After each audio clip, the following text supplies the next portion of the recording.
The sun was setting over the bustling streets of New York City, casting a golden hue over the skyscrapers that pierced the heavens. The city that never sleeps was alive with the hum of activity, but in the heart of Manhattan, in a luxurious penthouse overlooking Central Park, Donald Trump was preparing for an evening that would change the course of his life and the lives of countless others. Trump stood by the floor-to-ceiling windows, his reflection staring back at him. He adjusted his tie, the familiar red one that had become his trademark.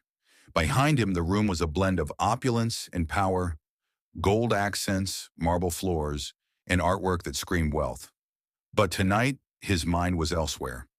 He had received a call earlier that day, a call that had shaken him to his core. "Mr. Trump," a voice had said on the other end of the line, "we need your help. It's about the children." The voice belonged to Sarah Mitchell, a woman he had never met but whose words had struck a chord deep within him. She was the founder of a small nonprofit organization called Hope for Tomorrow, dedicated to helping underprivileged children in the inner city. Trump had heard of her work before, but he had never paid much attention. Now she was pleading for his assistance, and for reasons he couldn't quite explain, he felt compelled to listen. The door to the penthouse opened, and his assistant, a young man named Jason, stepped in. "Sir, your car is ready. The event starts in an hour." Trump nodded, his mind still racing. "Jason, cancel all my meetings for tomorrow. I need to focus on something important." Jason hesitated, clearly surprised. "Sir, you have a board meeting with—" "Cancel it," Trump interrupted, his tone leaving no room for argument. "This is more important." As the car pulled up to a modest community center in Harlem, Trump couldn't help but feel out of place. The building was a stark contrast to the world he was accustomed to.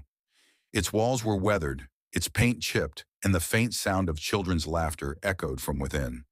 He stepped out of the car, his polished shoes clicking against the cracked pavement.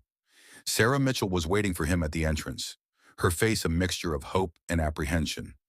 She was a petite woman in her late 30s, with kind eyes and a determined smile.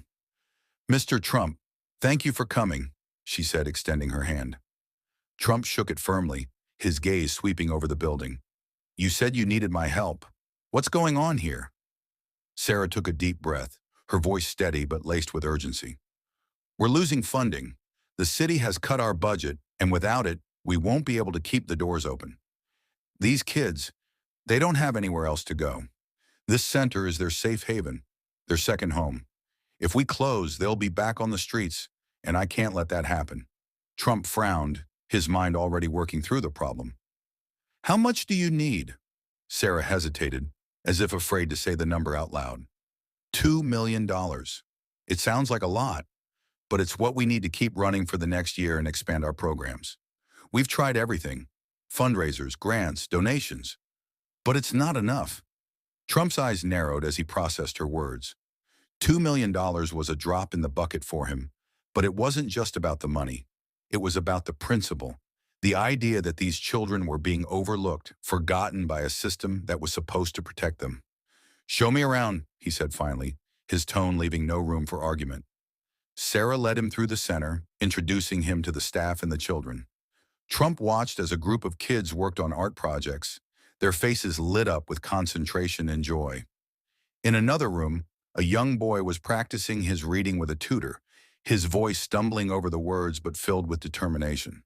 In the gym, a group of teenagers played basketball, their laughter echoing off the walls. Trump's heart clenched as he realized the magnitude of what was at stake. These children were the future, and they were being left behind. He turned to Sarah, his decision already made. "I'll give you the $2 million, he said, his voice firm. "But I want to do more than just write a check. I want to be involved. I want to make sure this place not only stays open, but thrives." Sarah's eyes widened in shock, tears welling up as she struggled to find the words. "Mr. Trump, I don't know what to say. Thank you. Thank you so much." Trump waved her off, his usual bravado replaced with a rare humility. "Don't thank me yet. We have work to do." Over the next few weeks, Trump threw himself into the project with a fervor that surprised even his closest advisors. He used his connections to bring in additional funding, rallied his business associates to donate resources, and even convinced some of his celebrity friends to lend their support. The media caught wind of his involvement, and soon the story of Trump's commitment to the Harlem Community Center was everywhere. But it wasn't just about the money or the publicity.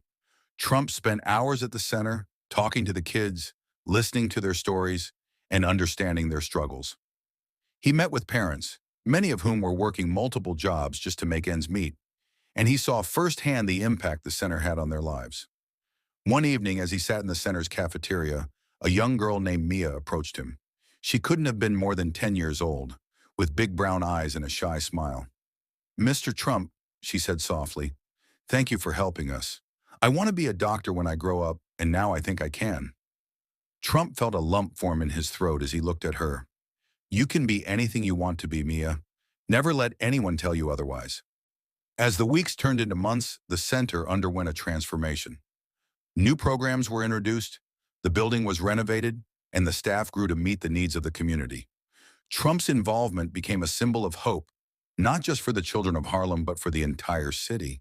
But the journey wasn't without its challenges. Critics accused Trump of using the center as a publicity stunt, while others questioned his motives. He faced backlash from some of his peers, who couldn't understand why he was investing so much time and money into a project that didn't directly benefit him. One night, as he sat in his penthouse, Trump found himself reflecting on the criticism. He picked up the phone and dialed Sarah's number. "Sarah, it's Trump. I need to ask you something." "Of course, Mr. Trump. What is it?" "Do you think I'm doing the right thing? With the center, I mean. I know there are people who think I'm just in it for the attention, but I want to make a difference. I want to help these kids." Sarah was silent for a moment before she responded, her voice filled with sincerity. "Mr. Trump, you've already made a difference. These kids look up to you. You've given them hope, and that's something no amount of money can buy. Don't let anyone tell you otherwise." Trump felt a sense of relief wash over him. For the first time in a long time, he felt like he was doing something meaningful, something that mattered. As the months passed, the center became a beacon of hope in Harlem. The children thrived, their futures brighter than ever before. Trump continued to be involved, his presence a constant source of inspiration for the community. One day, as he stood outside the center, watching the kids play, Sarah approached him. "Mr. Trump, I have something for you," she said, holding out a small frame photo. Trump took it, his eyes widening as he realized what it was. It was a picture of him, surrounded by the children of the center, all of them smiling and laughing.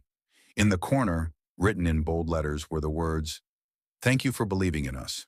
Trump felt a surge of emotion as he looked at the photo. This, this means more to me than you'll ever know," he said, his voice thick with emotion. Sarah smiled, her eyes shining with gratitude. "No, Mr. Trump. Thank you. You've changed our lives." As Trump left the center that day, he felt a sense of fulfillment that he had never experienced before. He had set out to make a difference, and in doing so, he had found a new purpose. The children of Harlem had given him something priceless, a reminder of what truly mattered. And as he looked out over the city, the sun setting once again, he knew that this was just the beginning. There was still so much work to be done, so many lives to touch. But for the first time in a long time, Donald Trump felt like he was exactly where he was meant to be.